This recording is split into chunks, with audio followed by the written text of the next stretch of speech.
You can't get inside unless you're invited.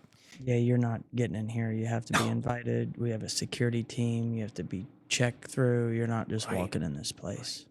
Welcome to another episode of Get Real. And as promised, we are here in the Midwest on location to deliver a really interesting story about Doomsday prepping.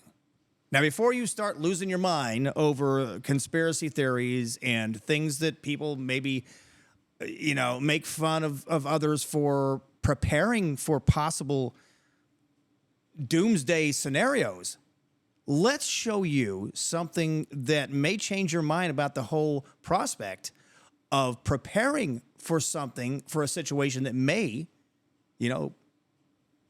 save your life. So I'm here with Landon Lafferty. Now, he's one of our great sponsors with Tri-Peak Roofing and also AC. Yes, 100%. Air conditioning, solar, and right. soon to be elevators. But we're going to take you on a little tour now. 2 stories down, in the middle of a cornfield in northwest Indiana, in a former military bunker, right? This was for military purposes, is that right? Yes, this was used for the military. What they did is they ran all of their communications out of here, I would assume, during World War II. Wow.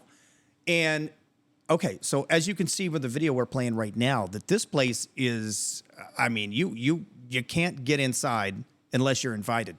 Yeah, you're not getting in here. You have to be invited. We have a security team. You have to be checked through. You're not just walking in this place. Anybody can buy into it, right? So this is one of those places. 100%. And there's not too many people doing it. I would say maybe 2 that I know Wow. of. I'm telling you, this is something, I've been here now for 24 hours and spent the night here, and it is something, it's like a luxury hotel down here. I want to know what drove you to decide that this was something you wanted to get involved to. Now, you have a family. Tell us specifically, now let me give you some examples. This is some of the things that we looked up. EMPs, electronic, I can't even remember the term for it, but nuclear, biochemical, military invasion, polar shift, volcanic activity, maybe a planetary killer asteroid. I mean, are these some of the things that drove you to decide, and what specific thing was it for you? The Bible in 2012. Okay. 2012, when the end of the world was supposed to happen. I was a young man and reading the Bible, going to church a lot, and that drove me to beginning to look into figuring out how to survive. Right. That was the start of it. Right. I just got into this about 3 years ago. Now, we're not going to get into specific costs, but I do want to, this was not cheap, but this is something that you felt was important for you and your family, for the survival of your family, in case, all hell breaks loose across the country, right? Yeah, 100%. I mean, EMPs are real, and that's a scary thing. Electromagnetic pulse is something that Russia could blow a bomb up above the United States and just completely wipe out everything. Mm-hmm. And the team of people here at Vivos, we connected to each other. We talk. We try to stay as together as we can of knowing what's going on. But something's going to happen. I don't know when. I did a Dr. Phil show. Or solar flares, asteroids, government fallout, because our government's going to collapse. You're not prepping for a power outage or some bad weather. You're prepping doomsday. There's real reasons why we're involved in this. We're not not crazy, man. We're normal people. Yeah. But a lot of people, I bet, do try to twist it into being something crazy, don't they? Yeah, because they got nothing else better to do. Yeah. Doctors and people who know computers and paramedics. Right. Police, a security team, ex-colonels in the military, computer software developers, people like me that are just young, all around, know what they're doing, smart, weapons, trained, have guns, not nuts, not crazy, not coming down here to have a cabin fever, I would say. Yeah. This place is, it's self-contained. I mean, you've got oxygen. You can make oxygen down here, right? I mean, if something happens, you can shut those doors and survive for a period of time, completely contained inside this bunker. Isn't that right? Oh, yeah. I mean, it could flood. We could have the great flood come in here 100 feet high, and we can lock this bunker down and completely live in here. We have air wash machines, oxygen, what it burns the carbon dioxide. We have a pellet machine that we change out every, couple days or hours, and it just depends on how many people. Yeah. Everybody might not make it. You might have an asteroid hit, but you better be safe than sorry. Yeah. Tell you that. Do you ever think, okay, we may have some false alarms.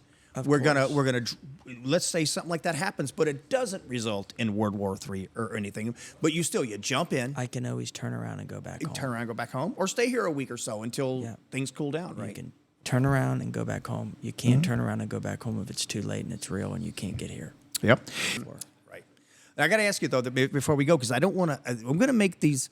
I want to make these segments, about certain things, and I want to. This is kind of an introductory into this particular bunker and the doomsday prepping scenarios and things that people like you buying into this and purchasing places like this to stay in case of an emergency. But one thing, you interviewed someone today, and of course I'm not going to give away the person's name or but she's interested in purchasing one of the rooms. But one of the things that I had not heard of this, and I've heard of the polar shift, right? We've heard of the polar shifts. But there was some really interesting details about that, and maybe you can help share what she explained today, but that it's not just a simple polar shift. Can you tell us a little bit what you learned today? Yeah. What'll happen is when the North and South Pole do shift, if you watch the magnetic fields and as they get more and more on the North and South, the poles will shift. And once the poles shift, what will happen is volcanic eruptions are going to start happening. Massive earthquakes, are going to go off. People are going to be in disarray. Wasn't there They're not something gonna she know said where they're about at. losing It's gonna memories mess with and your things? mind. Right. Yes, all of that. It's going to completely mess with you. Wow.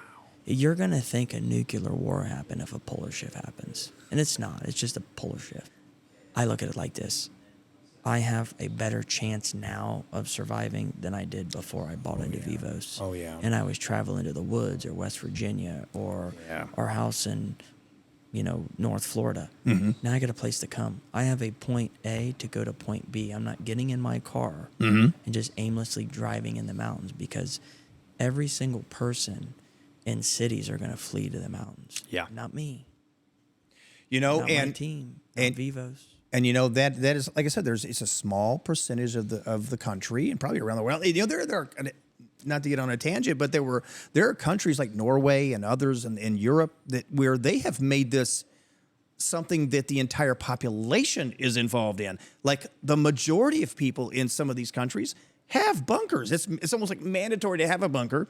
If not, it is part of the infrastructure, and the government creates bunkers as a defense against anything that could happen. They're creating bunkers, but not like this. What they're creating, you have it's like a short-term class 1, thing. Class 2, Class 3, Class 4 style bunkers. You've got your residential style. This is like Mount Cheyenne.